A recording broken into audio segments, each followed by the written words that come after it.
Good people, good people, good people. Welcome back to the Gumtown Podcast, episode 162. I'm Doug B. If you tuned in to this podcast, thank you for your time and your attention. I really appreciate you giving it a shot. Today's guest is the founder and owner of Cleaning on the Budget. I'm looking forward to this conversation, and I'm sure we'll all be inspired by her story. Let's chop it up with Monica Jackson. Monica, how's it going? Going great. How are you? Glad to hear that. All is well on my end, too. First things first, thank you for taking time out of your schedule to chop it up with me. I really appreciate it. No problem. Yes, ma'am. Of course, here to talk about all the great things you have going on with cleaning on a budget. But before we talk business, let's get to know the woman behind the brand. Born and raised in the Gump, what was your upbringing like? It was good. I grew up with my mom and my dad, my grandparents. Okay, good So stuff. pretty much everybody had a part in my upbringing. Okay, sounds good. Sounds like you had a great village growing up. Yes, I did. Yes, ma'am. That's what it takes. Parents, grandparents. That's good old times right there when it really was a village that helped raise us and instill those principles and all that good stuff. So overall, your upbringing was good with that village. So, where did you attend high school? High school, I was at Robert E. Lee High School.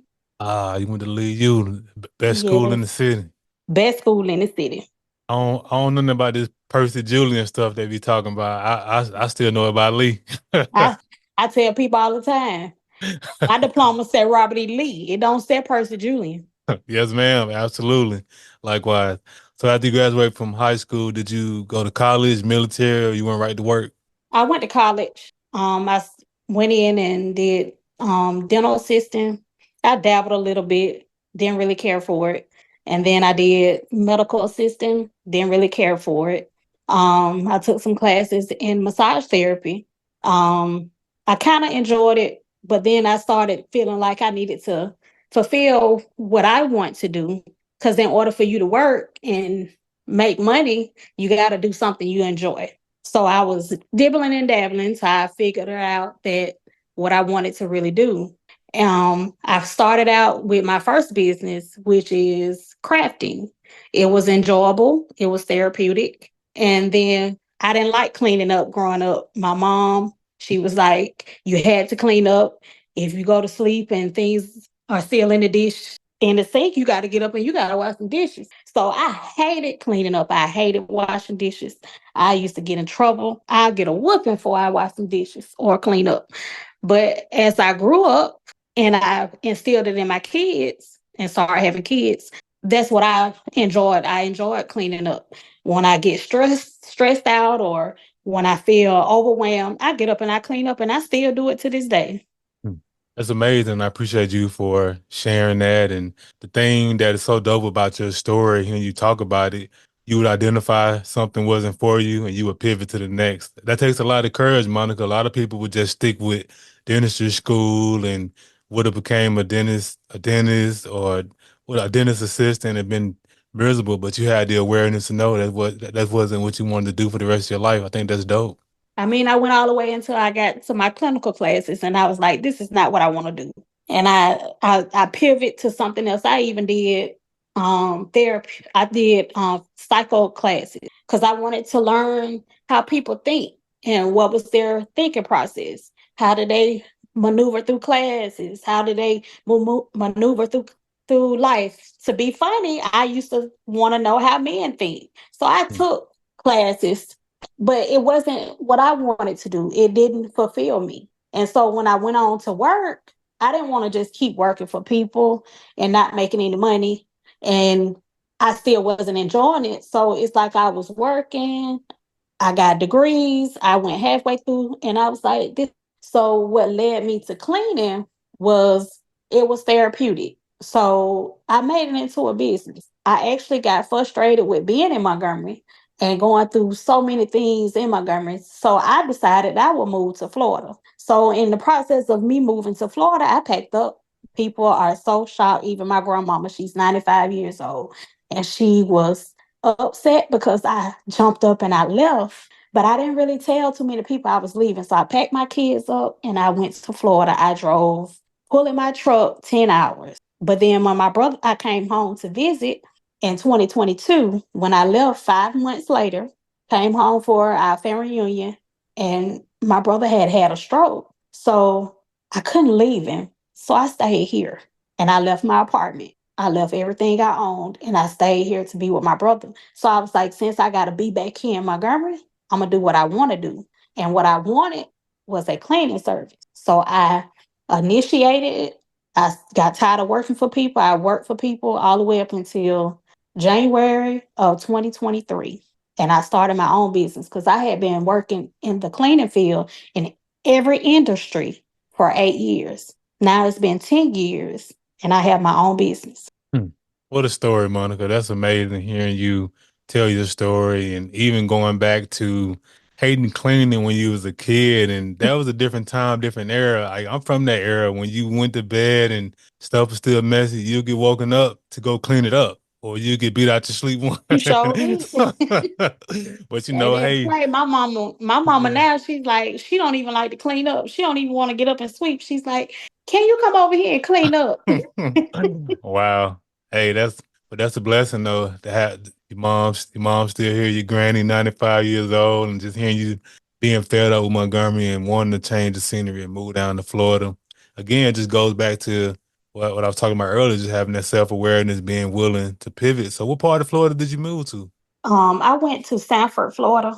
Originally, I went to Orlando, but being Okay. there for a week and it was hard get my kids in school. So I was advised to go a little further out by the school district. So I went 30 minutes away from Orlando to Sanford, and I was able to get them in school within the next week. Okay, So I sounds stayed good. there. Okay. My apologies. I didn't mean to cut you off. You were saying you were able to get them in school in the next week when you moved to Sanford? Yes, it was easier for me to get them in school because Orlando, they were backed up and it was hard to get them registered for school. So they advised me to go into another county. So I met someone down there and she was like, well, come on down here to Sanford and you'll be able to get them in school. It's like, okay. So it did work out. They were in school the next week. Okay, sounds good. That's awesome stuff. You were able to make that move to Sanford and get the kids in school. So overall, Monica, moving to Sanford and coming from Montgomery, did you experience any type of culture shock? Well, it was pretty much people are the same. It don't matter where you go. But I had a lot of different experiences. I spoke with a lot of people. I was around a lot of different cultures. But it was nice. I moved into an apartment, which I didn't like apartment living, but it was a nice apartment complex and it was secured. I really liked it, Sanford. I did want to come back, but I just couldn't leave my brother. So I moved back here to make sure he was fine. Mm. That's amazing. It just goes back to what you were saying earlier, just that close-knit village and just coming back to Montgomery and seeing your brother having had that stroke and commend you for dropping everything and Sanford and moving back to Montgomery. And also you said a piece in there where you just got tired of hitting the clock for other people. So when you got ready to make that transition out of the last job you worked, did you tell any of your colleagues what you were about to do? No, I didn't. I like that. You just popped out and showed them, hey, I'm out of here. And you was Well, gone. I asked questions, but being some of them they answered the question. I guess because they kind of probably got the feel of, hey, she's asking about starting her own business. But it was some that was okay with giving me the answers. They'll give me answers to the questions I asked. But it was some that just didn't want to give me the answers, so they were not so friendly about it. And then I applied for some jobs to work like part time until I got it established. But I was told if I had to discontinue my service, my cleaning service, in order to work for them. And I was like, well, I'm not going to choose working for somebody else over having my own because this is something that I've been wanting to do for 3, 4 years, but I never pushed myself to do it. So Mm, being that I don't push myself, I'm not going to back up and just work for you when this is something I want to do. mm. And that makes perfect sense. And it's interesting you say that. Like it just go to show it's gatekeeping in all industries and Oh, it's a lot of gatekeeping. oh, I didn't know. Trust me. Trust me. It's and it's so sad that people think that it's I not mean, enough we for can all us all to get grow it. together. We can all eat. Ain't that right? We can all grow together, all can eat. Yeah, right. I'm of the same mindset, but that's great that you jumped out there and did it anyway. You didn't let gatekeepers deter you from launching your business. So let's talk about cleaning on the budget. What inspired that name? I piddled and paddled around a name for about a week. And when I wrote them down, and then I was like, I'm not writing no names down. I'm just gonna say them. So for some reason, cleaning on the budget came to me maybe on that Friday, and it stuck. It really stuck with me because at the time I'm like, hey, I'm gonna be cleaning. I may be on the budget with my cleaning stuff, and I'm starting out. When you hire somebody to come in and clean, you already on the budget. You trying to fit it in. So it works for me. So when people heard my name, my business name, they was like, clean on the budget. I like that. I like it too. Cause you on a budget, I'm on a budget. Let's make some money. Let's make some happen. So with Mm. me cleaning their houses, I'm able to also introduce them to my cleaning, my cleaning plus my crafting business. Cause I make the reefs and all that type of stuff too. So it's we doing hand in hand. So I'm making money over hand. So money over fees. They'll order from me. Plus, I already had clientele from that. So some of those I clean their houses as well. What I'm talking about. Hey, two birds with one stone. I love to hear it. So, Yes.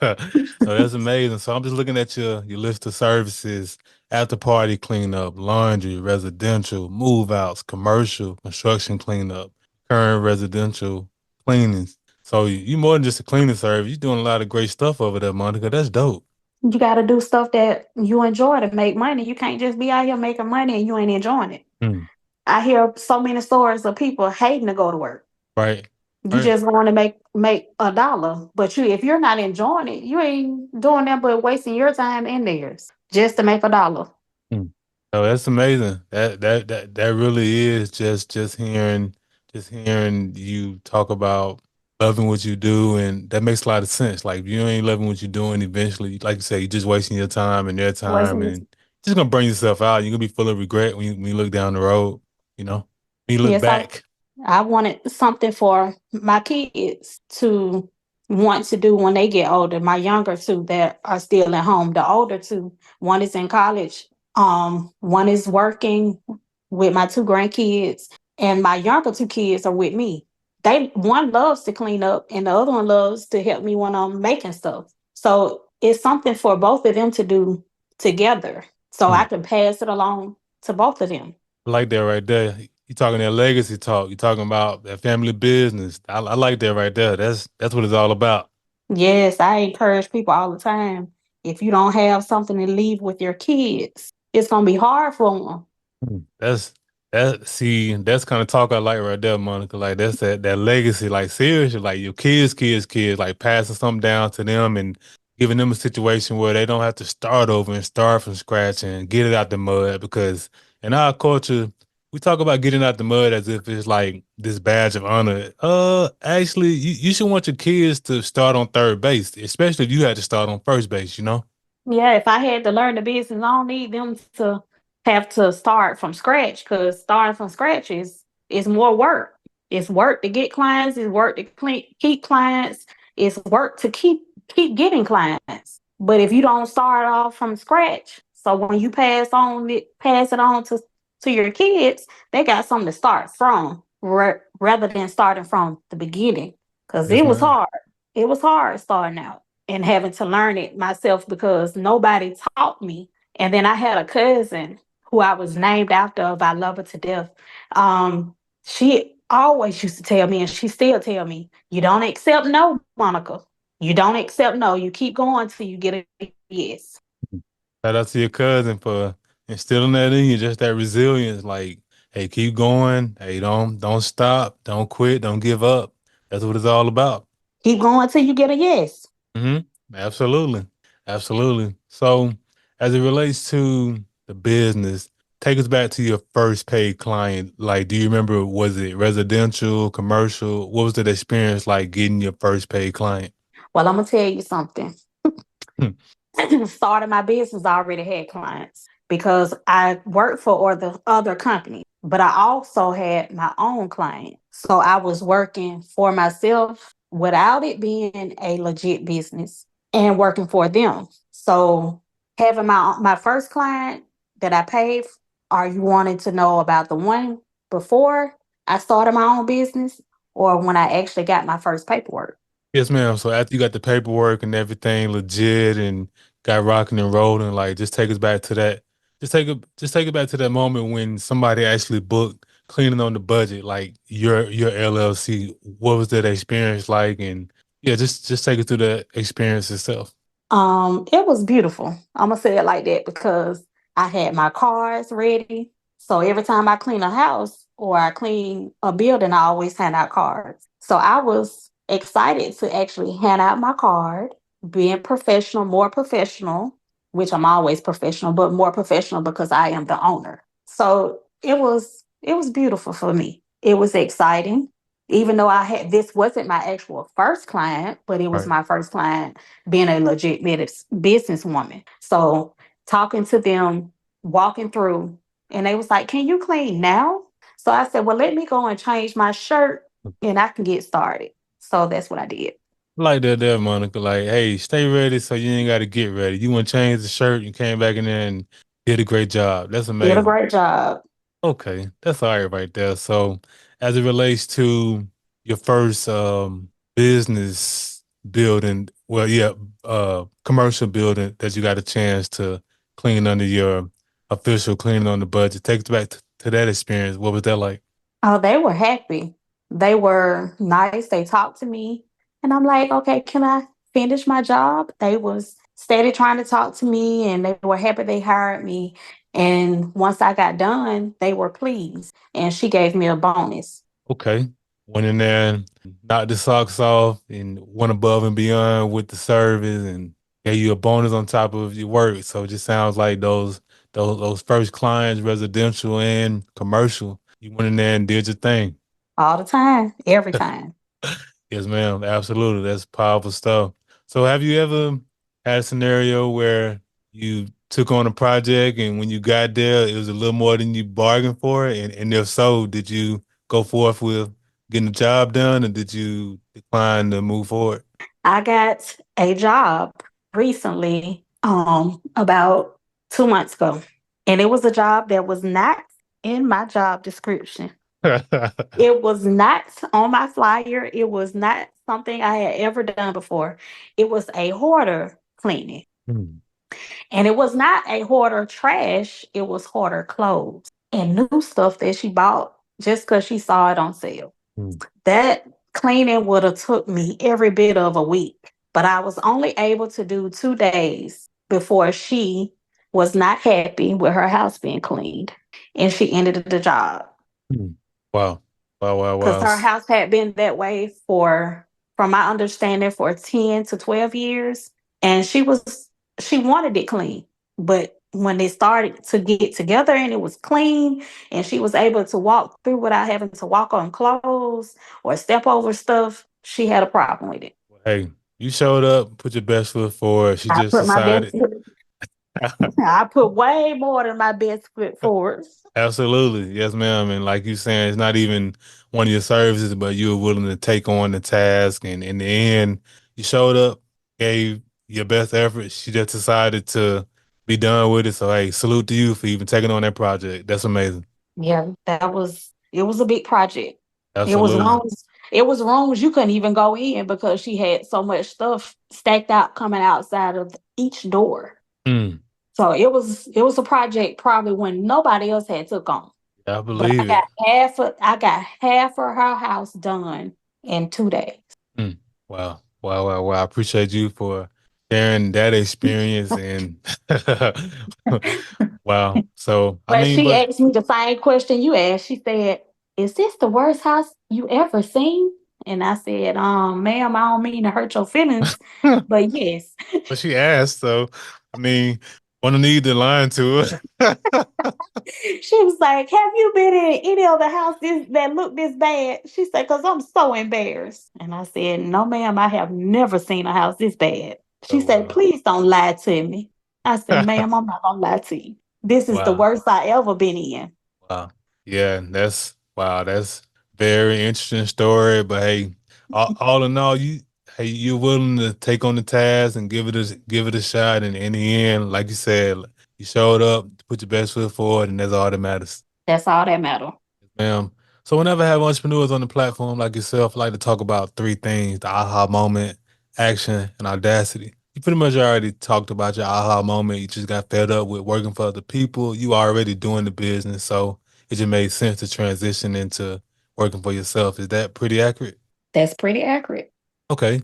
And just from that time when you had your aha moment, how long did it take you to come up with a name and actually get all the business paperwork legit and all that good stuff? Actually, I did all of it in a month. Okay. You got right to it. You took action right away. It wasn't no sitting Right around away. Didn't waste no overthinking. time. Didn't Okay. waste no time. LLC, insurance, I had both. Both and one or the other. You got right to it. That's what I'm talking Got right about. to it. Absolutely. Yes, ma'am. And the last portion, audacity, just hearing you talk, just hearing that confidence that you exude, sounds like you gave yourself the audacity to step out there and actually put your business out to the world.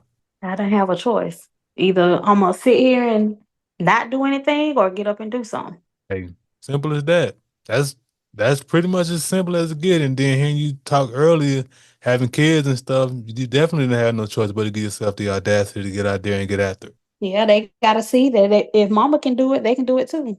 Powerful, because them kids, them babies, they watching. They sure are. They Cause watching I didn't everything. know I was cleaning my mom's house about 2 weeks ago. And my 7 year old, she said, Mama, can I help you? And I said, yeah. She said, because when you get through with this cleaning, I want to start working for you. And I said, working for me? She said, I said, you don't have to work for me. This is your business. She said, well, I want to start cleaning with you too. And I said, are you sure? She said, yes. When you can let me start helping you and then you can give the business to me.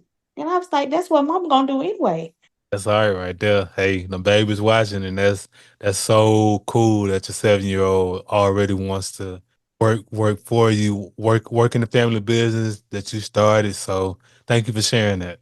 Yeah, and she surprised me. Yes, ma'am. And you know what? That's the cool thing about it, Monica. Like that's one of those reminders. Just keep going, even when you get discouraged, even when things aren't going your way. Because hey, let's face it, everything won't always go our way. Whether you own a business like yourself, whether you work a 9 to 5, you're gonna have some good days and some bad days. But it's amazing that you keep going, you keep showing up because hey, the baby's watching. Yes, they are. If Yes, you're gonna ma'am. show up, you might as well show out. Absolutely, that's a That's fact. what my daddy said. You if you get what you put in. He died when I was 15, but he always said you get what you put out. If you see nothing from nothing, leave nothing. So if you don't put your best foot forward, you ain't gonna get nothing. That's what he told us growing up. And I was the only girl, so he made sure I knew it. Well, I definitely send my condolences to you and loss of your dad. Sounds like he was a great man that instilled great principles in you. Still is. Still a great dad, and he ain't even here. Mm, powerful. Yes, ma'am. Absolutely. So you've done great things with the business. I know great things are coming down the pipeline, which leads to my next portion, vision. What are some of your short-term and long-term goals for the business you feel comfortable sharing? More clientele, always, long term and short term for both of my businesses. But for the cleaning service, I put more my heart and my soul into it to grow it, not real big, but big enough to keep them clients coming. Ma'am, absolutely. That was a great goal, short-term and long-term, and I have no doubt you'll make them all come to fruition. Always, because I don't give up. Yes, ma'am. As we wrap up the podcast, Monica, I want to ask the $1 million question. I started this podcast to highlight the greatness connected to the city of Montgomery. Whether you were born here or lived here for a significant life, be it college, military, or work, you being a hometown hero. I want to ask you, what do you appreciate the most about the Gump? The people. And I'm going to point out the elder people because they are my favorite client. When I say favorite, favorite, they're happy to see you when you come. They don't even want you to leave. And they put so much wisdom into you when you're just talking to them. And they just want that company because they by themselves or either they got family members that live with them, but they just love to see you come. And that means a lot to them just as much as it means a lot to you. Mm. So I would say the people, but the elder people are my top tier people. Yes, ma'am. I can only imagine, like you said, those elders, They happy to see you, and they just got so much game. And you just sit there and listen to them. They'll just put you on so much game. But then they'll keep you from working too, because they like to Right, sit there and talk. And then right, when you get done, they like, you ain't gotta leave yet. You can sit down for a minute and talk to me.